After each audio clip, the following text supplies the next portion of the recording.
Good morning, how are you?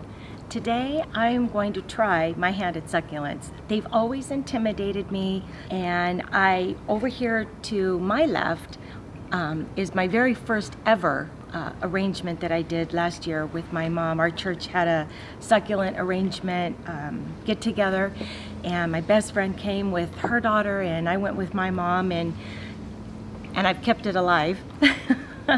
And a couple of them I've inherited and some others I've purchased over time. And I have 2 pots here. I'm gonna make one for myself and hopefully one for my mother as well. But before I do that, I wanted to introduce myself because I was looking over some past videos and I don't think I've ever even told you guys my name. My name is DeAnn, and I've lived here in Central California, Fresno County, Fresno Clovis area, since 2002. I've lived in California the majority of my life, probably the early 70s. When I was a very, very young girl, our family lived in Kansas City, Missouri. And I vaguely remember going to kindergarten over there. And then in the early 70s, we moved to California, and I've been here ever since, mostly in Southern California. And since 2002, my husband's career brought him up here. We have 2 boys, and I think this year we'll be celebrating 34 years of marriage. And you're probably thinking, if my boys are still at home, you're doing the math, then they must not be very old. We waited a little bit before we had kids.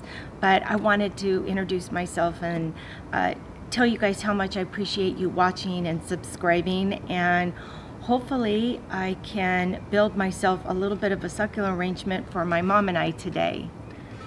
These pots already have holes in them, and that's important. I've seen people do succulent arrangements with no holes inside their pots or containers, but since I'm new at this, it's important that I make sure, so you can say that it's important for me to have a drainage hole.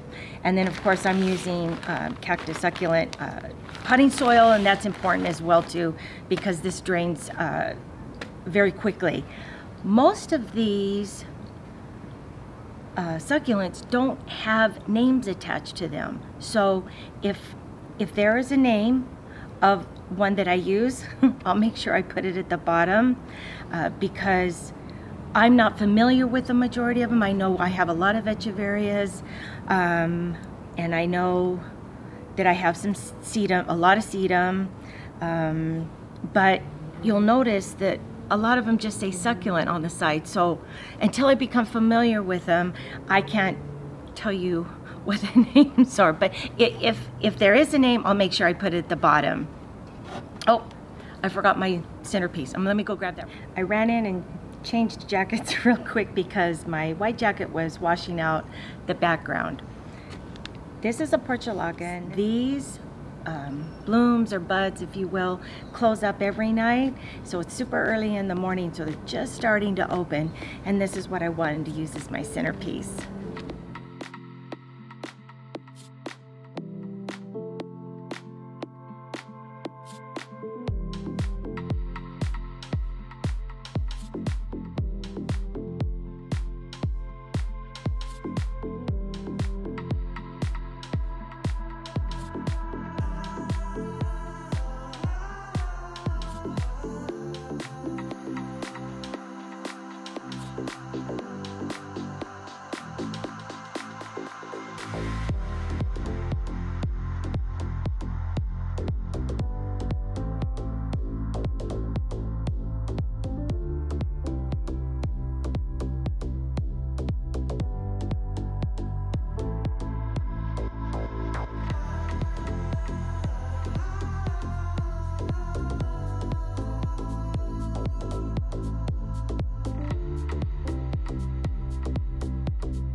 I have so much to learn about succulents. I will place this on my back patio right now where it gets early morning sun until about 11, 12 o'clock. Then from there it's shaded the rest of the day. I have to do that here because yesterday it was 114 and it only cools off to about 78, 80 degrees when it gets that hot during the day. It doesn't cool off very much at night. So when daylight savings time ends, I am going to put this on our patio table where we like to have, well, we like to eat there in the fall and the spring. Not so much the summertime. It's just too hot. However, I really like how it turned out for being my first time. Thank you guys so much for watching, and we'll see you soon. Bye.